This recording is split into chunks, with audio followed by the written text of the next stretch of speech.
Our third speaker tonight is the president of Carrollwood Toastmasters, Shirley Rowell. Shirley is going to deliver a speech about Jay Furnari. What can one say about another's life? Tonight, Shirley will give her first eulogy for our longtime friend and member, Jay Furnari, in recognizing his contribution to us and Toastmasters. After she speaks, we'll have time to acknowledge him. Again, please let's welcome Shirley Rowell, president of Carrollwood Toastmasters, Memories of Jay.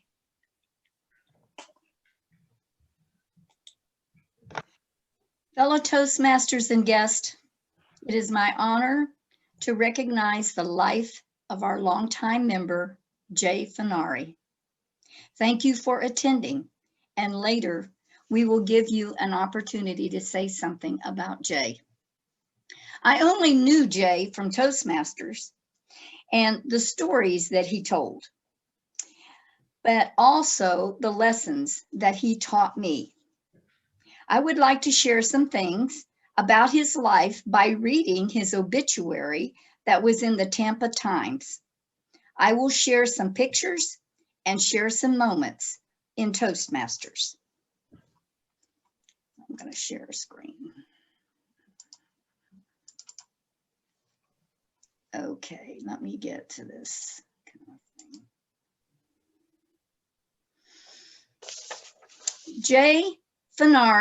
J. Robert Furnari, age 77, was beloved husband, brother, uncle, stepfather, and friend of Wesley Chapel, Florida. He passed away peacefully in his sleep at home, December 27th, 2020. Jay was the oldest of 3 sons born in New York to Joseph and Gertrude Furnari. He had a long retail career as a manager with various department stores, owned 3 clothing stores in New Orleans in the 1980s, and then later shared his sales experience by conducting sales trainings. He was active in community theater in the 2000s, and he was dedicated member of Toastmasters and the Central Pasco Democratic Club. He and his wife, Alexandra, had 22 wonderful years together and shared their lives with 25 foreign exchange students. He will be remembered for his jovial spirit, optimistic outlook, and a gift of gab. He is survived by his wife, brothers, Jerry of Miami, Florida, and Joel of Naples, Florida, nephew Dustin, nieces Karla and Morgan, and stepdaughter Alicia Chapman. These were some things that I did not know about Jay. But he went to high school in Miami, and he also loved the University of Miami. As you can tell, that he's always promoting it by wearing his shirt. So here is an interesting picture of Jay and Alex at the junior high school prom, 1964. So you know that they knew each other for a long time.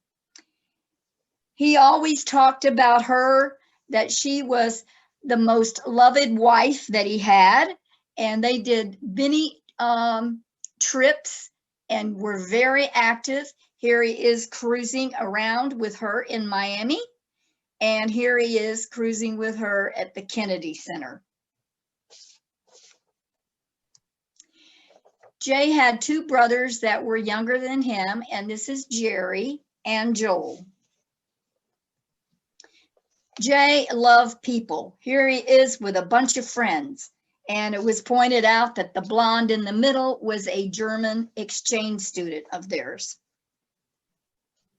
He also loved pets. This is Goldie and Joey. I'm sure he had a few other dogs, but he just loved life. He loved anything that had life. And here he is with a goat.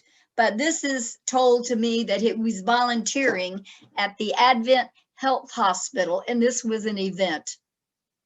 Cute. Well, here he comes into Toastmasters, and this is where I really got to know him. He joined in May 1st, 2016. And I have to tell you, Jay came in with a bang. Everybody knew that he was there. He was very outspoken and he was being himself. We loved it. Here is a couple of members that were in, I believe, I may not have all these dates right, but this is in 2016. So you might recognize yourself in that. And then here is in 2017. As you can see, he was sitting right up there in front. Now, I was Jay's mentor, but we didn't always communicate great at first, but we always worked it out. But the big lesson that really Jay taught me was to be accepting, kind, and patient with people. And believe it or not, when you're that way, they will change over a period of time. Jay was always wanting to tell a story, and so he did. He was a talker. He loved to speak. He always told us he was a comedian and went on, but I watched Jay develop himself as he moved on. And he would tell us, I am who I am. Be who you are and not what the world wants to be. So if we ever told him something he didn't like, he was saying, this is me, and you can like it or lump it. And I always remembered that. He's a character, and we loved him. Okay, so he went on and he learned his ACS and CL. Now, what is that for our new people? This was an old designation, and it was an advanced communication silver award, which you had to do a lot of speeches for, and he got his award for competent leadership. He also went on and got so many other different awards. Here he is at a Christmas party, and he always had a presentation at the Christmas party. He would, he always read us something like, what was it? Oh gosh. Virginia, is there a Santa Claus? Something. Virginia, there is a. No, I've got it here, but I'm all over the place. Yes, Virginia, there is a Santa Claus. He would read that. He always had some kind of a presentation to offer to our Christmas thing. Here he is with a member getting an award, as we used to give out awards every week. We have Nancy Cheek and Jay. We have a Brenda Alaco giving an award. And I know Jay had courage to change. He bought a new home in Wesley Chapel, and that's where he really loved to be with his wife. And while he was out there, he became president of Wesley Chapel Speaks in Toastmasters. But he did love the Zoom program because he didn't have to drive all the way to Tampa, and he stayed with Carrollwood Toastmasters. Jay loved Toastmasters, and he showed the way. This was our last meeting with Jay on Zoom. And we're going to miss him. And I don't know about his whole life, but I do know that his life, that my life was blessed in knowing him and the contribution that he made to our Toastmaster group. He will be missed, but never, ever forgotten. Thank you. At this time, okay, stop the share. And at this time, if you would like to make a comment about Jay, please raise your hand and I'll call on you, and you can unmute yourself and we can recognize him. Nobody? Okay. Oh, yeah. Okay, John? Yeah. Thank you, Shirley. And I really appreciate that presentation about Jay. The speech that I remember best from Jay, by the way, was the demonstration speech where he actually made Caesar salad dressing. And he came to the club with all the equipment, a blender, and he had so much flourish when he made that Caesar salad dressing. He put all the ingredients in. Then he took out a can of sardines. I don't like sardines, but he did. And he threw them in that dressing blender and blended them all up. And then he had these little cups and he gave us samples of the Caesar salad dressing. We took them home. I took mine home and I waited because I wasn't sure I was going to like the sardine flavor in the Caesar salad mix. So I put them back in the back of my refrigerator. And there that little jar sat for, I don't know, 4 or 5 weeks until I took it out. And I opened it up, and darn, wouldn't you know, it was spoiled and it was awful. I regretted that I hadn't opened it up earlier. But that was something that I thought was a wonderful opportunity that Jay took to give us a demonstration speech and also share his ability to make what he claimed to be was the very best Caesar salad dressing. I regret to this day that I didn't open up that jar early enough to taste it before it spoiled. That's my recollection of Jay. Well, one of my many recollections of Jay. Thank you, John. Anyone else? Yeah, I have my hand up. Who? Me, Jim. Okay, Jim. Yeah, I got my hand up. What's interesting is Jay always had the courage to tell you exactly what he thought of your speech, what he thought of your appearance. He wasn't afraid to think outside of the box or to be candid in terms of his feedback. You might notice the picture with Jay when I was the Toastmaster and I was awarding him the ribbon of the evening.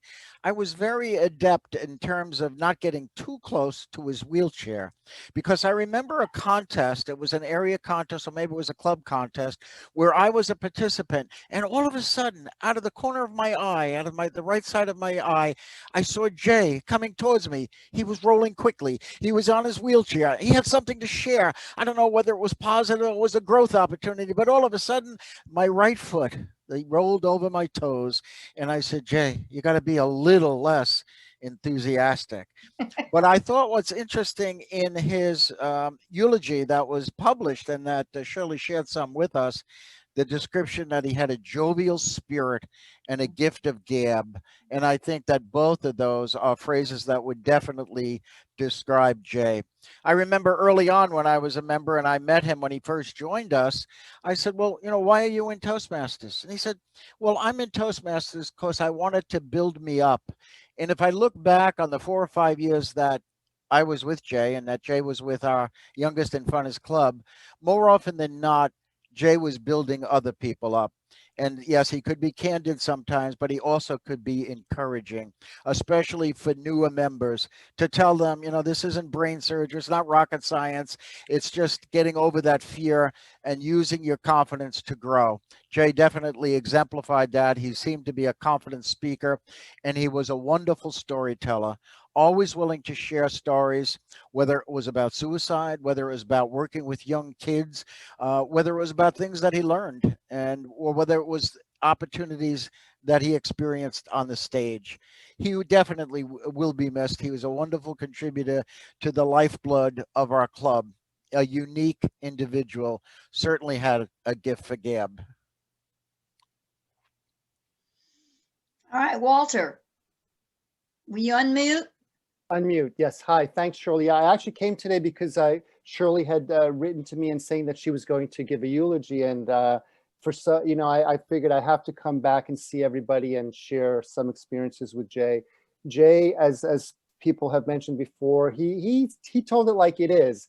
What I remember, Jim just mentioned his speeches on suicide in teens. I happen to be working on a program right now about that, and I remember he felt so passionate about helping kids and trying to help them with their problems. He also had a very interesting background. He talked about his father his Jewish father and his Italian father and his Jewish mother, and how they met. And he had some wonderful stories about his background that he shared with us. He wasn't always the easiest person to get along with, but he always, he always listened, and he really added a lot to our club. I also remember the first time he came in, and he came in with a bang, like Shirley said, but he also had the beautiful voice. He had a natural, deep voice that just grabbed you right off the bat. And he was effective as a serious speaker and as a comedian. So, we had a lot of great times together. We shared a lot of times, and we'll miss him. Yeah. Thank you, Walter. All right. Who wants to go next? Put the little hand down in the icon if you want to do it. I'm on the phone, Okay, Shirley. Nancy. So do you mind if I just jump in here? Because Right I can't find all my stuff on the phone. But it's nice to have everybody to gather here for Jay. Yeah.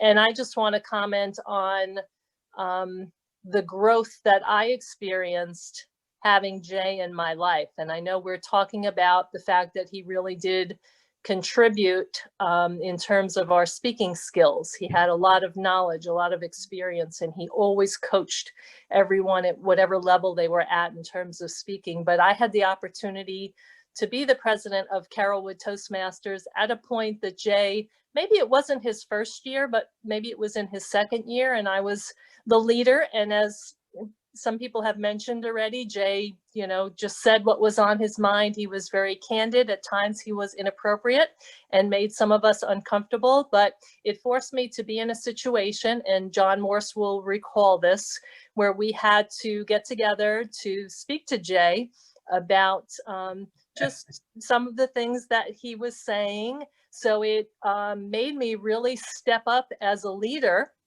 someone who probably was not as comfortable with confrontation, but to learn a lot about my leadership style and how to communicate to someone when I might have something that they might not like to hear. But we had a wonderful meeting. Alex was there with him. He brought Alex with him. And in the end, it was about just giving Jay the benefit of the doubt, just reminding him that perhaps some of the things that he said were not, some people were not as comfortable with them. And he was so open to our suggestions to grow as well. And I think all of us grew together in that situation. So I'm just very grateful for him being in my life during this short time that we were able to call him our friend and colleague. Thank you, Nancy. Okay. Brenda Adams. I think I came into Carrollwood shortly after or right along with Jay, and I remember going up to his chair one day and I'm feeling very articulate. I think I had done a couple of speeches, and I remember saying to Jay, and I'm not sure who I had spoken to first to say, and they told me it's okay to share that with him. So I went up and I said, Jay, I just, we're in a speaking environment. I don't think you should have said that. And he looked at me with this smile and he said, you know what, Bren, something I discovered since I've been with my wife, that I can't be comfortable being anybody other than who I am. And that was Jay for me. Jay was going to be Jay. And I'm thinking to myself, my God, he didn't receive my corrections whatsoever, but he opened the door for me to take a look at what was making me uncomfortable. And sometimes I just believe people are placed in your life, not for you to change them, but for you to kind of maybe take a look at yourself. And I had an opportunity to do that. Now I'm hard pressed to remember those uncomfortable moments. All I remember about Jay was that smile and him loving on my great nephew before he'd even say hi. It's like, where's Diamond? And get Diamond on the phone so I could say hello. It was like, and Diamond's 8. It's like these two senior citizens are having this conversation and they're just loving each other. And it was awesome. we talk about Jay and how he came in. The man was a rocket. We had to hold him back with two hands. You cannot speak every week, Jay. But sometimes we needed him too, because we had openings, and he came with a thirst and an eagerness that was very contagious. And I am so glad to have known him and to know that he was a part of Carrollwood. And even after he moved, I kind of loved him even more, you know, always just being so easy for him to get online. So we can talk about the COVID and all, but sometimes it opens other doors. And I think it opened a great door for Jay to.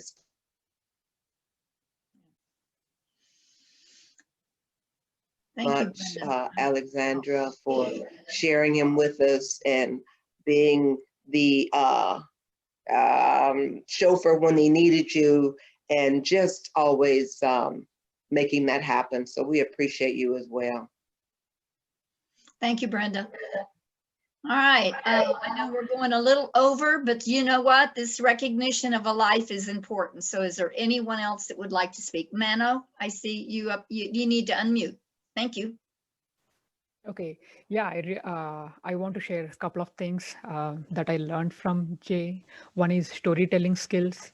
Oh my God, like whenever he shares a story, like I can literally visualize every single statement or sentence that he says. That's really like one of the best skills he has. And also stepping up. Yeah, he steps up, like whenever there is an empty role, like be it the speaker or evaluator or timer, anything, like he steps up and he expresses his views clearly to the entire team. So these are few things that I really learned and try to adapt for myself, which I have learned from Jay. Thank you, Mano. Okay, I know we're waving to applaud, but is there anyone? Stefan, you're on mute. I think I was his evaluator at the last speech that he did, which was in this past month. It was at the beginning of December, and it was the subject was knowing your emotional makeup. And as the evaluator, I was asking him questions about can you give me some tips about what you're going to talk about? And he didn't give me too much information, but it wasn't necessary, because when he actually delivered his speech, that was all I needed to know. And he did grab my attention talking about the job situations he went through, the difficult job situations he went through, and I could definitely identify with that. And then he talked about suicide, and that was like, wow, wow, so powerful, and end of life. I myself, I never attempted it, but I've rubbed shoulders with people who had either tried it or were successful, and those, just all those experiences just shake me up. They really alert me, and I don't know who else goes through that sort of thing, but I think it's just good sometimes to acknowledge that you're alive and that you have your life is short. And I think Jay made that an important part of his life, to take advantage of all those seconds, all those minutes in life, and to speak to us, to really be emotionally deep. I didn't expect him to be as deep as he went, but yeah, he really went deep, and I appreciate that, because it's like when I also like to watch American Idol or the voice. And there's a difference between those people who are just talented singers and then those that are like, that you can feel their emotion when they're singing, and it's just awesome. And sometimes it can make me or someone else cry, you know, just like, wow, it's just so powerful. Jay was a really good speaker and just, yeah, emotional speaker even. And it was, I really appreciate his courage to do it. Thank you, Stefan. Yeah. I really appreciate it.